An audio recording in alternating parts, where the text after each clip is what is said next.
Hello students, myself Suresh VS. Welcome back to my channel. Let us continue the lesson Nelson Mandela Long Walk to Freedom. Page number 20, paragraph 3. The policy of apartheid created a deep and lasting wound in my country and my people. So the policy of apartheid, the oppressive policy followed by the government of South Africa for many decades, that created a deep and lasting wound in the country as well as among the people. So Mandela says that. So actually, the oppressive policy followed by the government, the white people of South Africa, created fear in the minds of the people, great hurt in the minds of the people. So they were struggling hard for a long time to get freedom. And they were tortured for many years.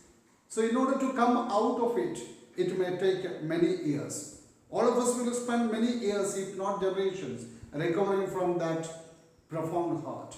Profound means deep and strong. In order to come out of that very deep and a strong hurt that caused to them, it may take thousands of years, many years, that can be the decades, sometimes generations may be needed for that. But the decades of oppression and brutality, but many years, decades of oppression, suppression and cruelty done to them had another unintended effect. Unintended means unplanned effect. But this had an unplanned effect. That means, though the oppression, the brutality had a negative impact on the people, on the other side, there was a positive impact, a positive effect. That was the creation of so many heroes, so many, brave people, intelligent people in the country, like Oliver Tambo's, the Walter Sisulu's, the Chief Luthelis, the Yusuf Dadus, the Brown Fishers, the Robert Subukos of our time. That means a lot of strong and courageous people were created in the country and who stood up and raised their voice against this inhuman practice known as apartheid, or they fought for freedom. So these are some prominent names in the struggle against apartheid. And men of such extraordinary courage, wisdom and generosity that their like may never be known again. So these were the people with extraordinary courage, very brave people, wisdom, intelligence as well as generosity, kindness. And it may be very difficult to find such people again in the soil of South Africa. It may never be known again. Perhaps it requires such depths of oppression to create such heights of character. It required that level of unjust treatment or oppression, ill treatment to produce such heroes. That means they are very hard substances. These hard substances were formed by the so long oppression and cruelty, or the strong cruelty done to them, oppression that created such a people of high character with courage, wisdom and kindness. My country is rich in the minerals and gems. So my country that is rich in, rich with minerals as well as gems which lie under the soil. But according to Nelson Mandela, these are not the wealth of the country. He does not consider these are the material wealth, but these are not the real wealth. So according to him, the greatest strength and wealth of the country, that are his people. They are finer and truer than the purest diamonds. My people are finer and truer than the diamonds. They are considered as the greatest strength, or he considers the greatest strength lies in his people. It is from these comrades in the struggle that I learned the meaning of courage. So Mandela learned the meaning of courage from these comrades, or we can say from his colleagues or friends, he learned what is the meaning of a courage. So he had learned a lot from these statutes mentioned earlier. And you see that he got the strength to stand against this inhuman practice or whatever the wrong done to them. And he got the inspiration and strength from these people. And he learned what is the meaning of courage. Time and again I have seen men and women risk and give their lives for an idea.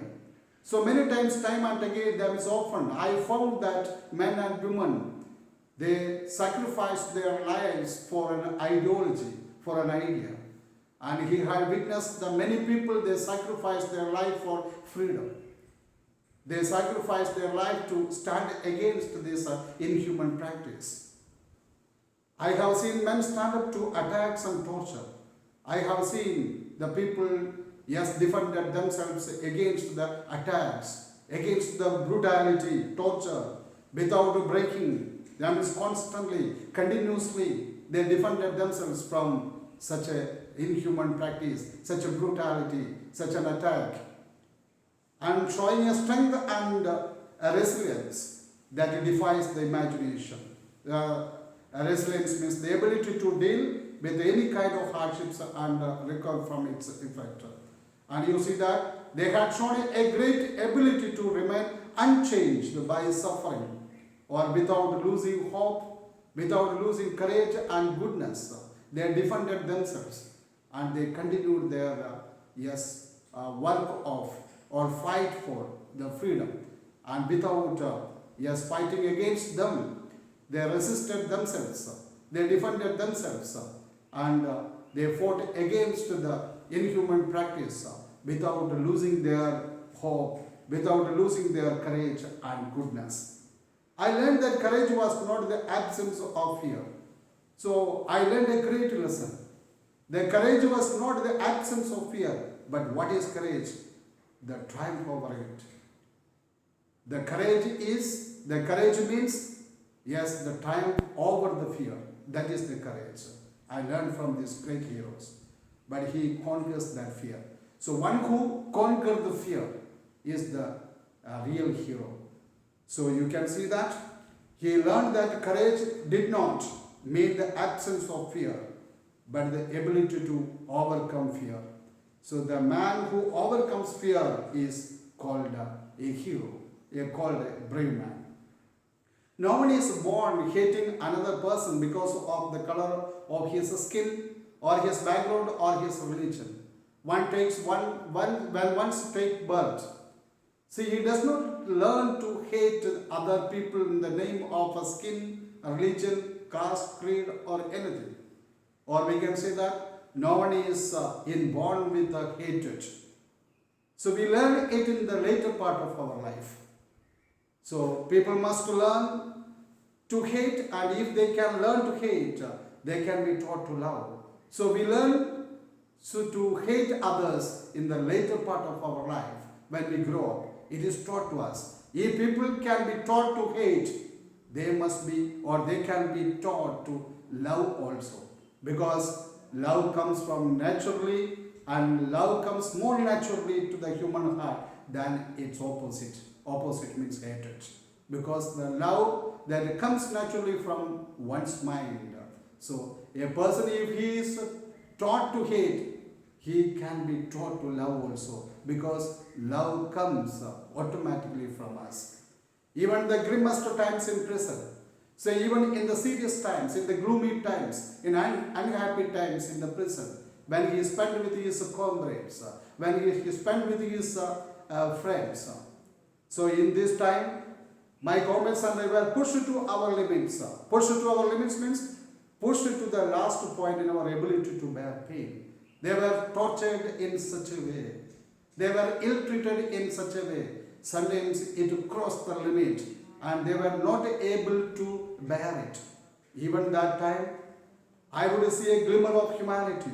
I was able to see a pinch of humanity in one of the guards. I was able to see a sign of human feelings, kindness, as well as goodness, yes, in one of the guards, and which was an inspiration for him. and my count I were pushed, I would see a glimmer of humanity in one of the gods, perhaps just for a second. Sometimes this humanity was shown by the God for a second. It was shown for a second. The sign of human feeling that was shown for a second. But it was enough to reassure me and keep me going. But for Mandela, this was a great strength to him. This gave a great hope and strength to him. And it was an encouragement for him to keep going on. Man's goodness is a flame. So he compares the goodness of a man to flame. So man's goodness is a flame. He compares it to a flame. And that can be hidden. That can be oppressed. The kindness of a man, that can be oppressed. But never extinguished. But never it can be seized or eliminated. So the kindness that will be there in all the people's heart. We can suppress and keep it. But we cannot extinguish it. We cannot eliminate it. In life, every man has a twin obligation. So here Mandela talks about the obligation, commitment or duty of a human being. So in one's life, every person has two obligations or commitments. One is towards his family, that is to his parents, to his wife and children. And another is towards his country, or we can say that to his community, to his society, to his people. In a civil and humane, in a civilized as well as or a kind society, each man is able to fulfill those obligations according to his own inclinations and abilities. English means natural tendencies of behavior. But you see that in a normal society, in a normal circumstance, any person in a civilized society, in a polished society, a normal person can do both these duties, or he can perform both these commitments, that is to his family and to the country. And he can do it according to his inclinations, natural tendencies of behavior and abilities. He means that in a normal situation, a person can, yes, perform both his duties towards his country and his family, yes, according to his abilities and natural tendencies, or we can say that of behavior. But in a in a country like South Africa, it was almost impossible for a man of my birth and color to fulfill both of these obligations.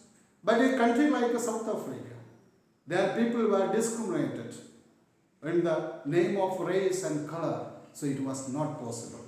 A person, that means especially a man who had born then in the family of Negroes, he was not able to fulfill his duties. It was almost impossible for a man of my birth, that means one who has taken birth of Mandela's race and color, could not complete. It was impossible, or could not do his obligations to his country as well as to his family.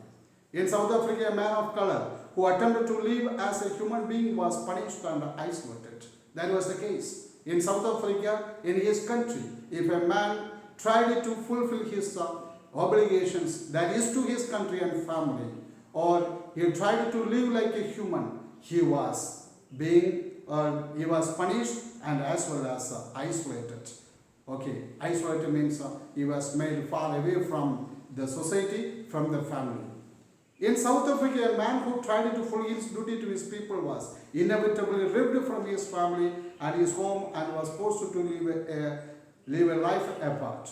So in South Africa, a man who tried to fulfill his duty to his people, a man if he tried to serve his people, his country, in that case, he was inevitably, that is unavoidably, he was ripped from his family. He was separated from his family and his home and was forced to live a life separate, a separate life, a life apart, a twilight existence of secrecy and rebellion. He was forced to lead a life that is in darkness or half darkness, in secrecy as well as half rebellion.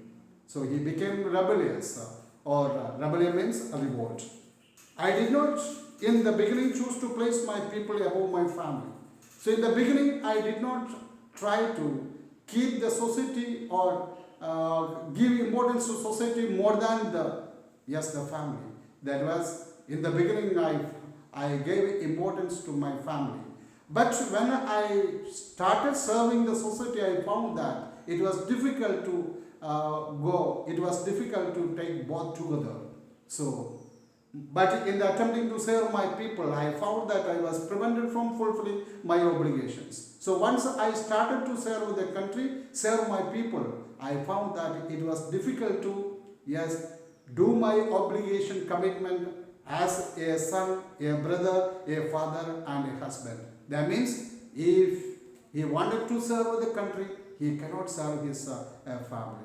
If he wanted to do his duty towards his country or his people, he won't be able to do his duty or obligation towards his family. That was the case there. Dear students, I wind up here. I hope all of you understood it well. So the last part of the lesson will be discussed in the next video. I hope you like it. So please like and subscribe my channel. Thank you. Thank you very much.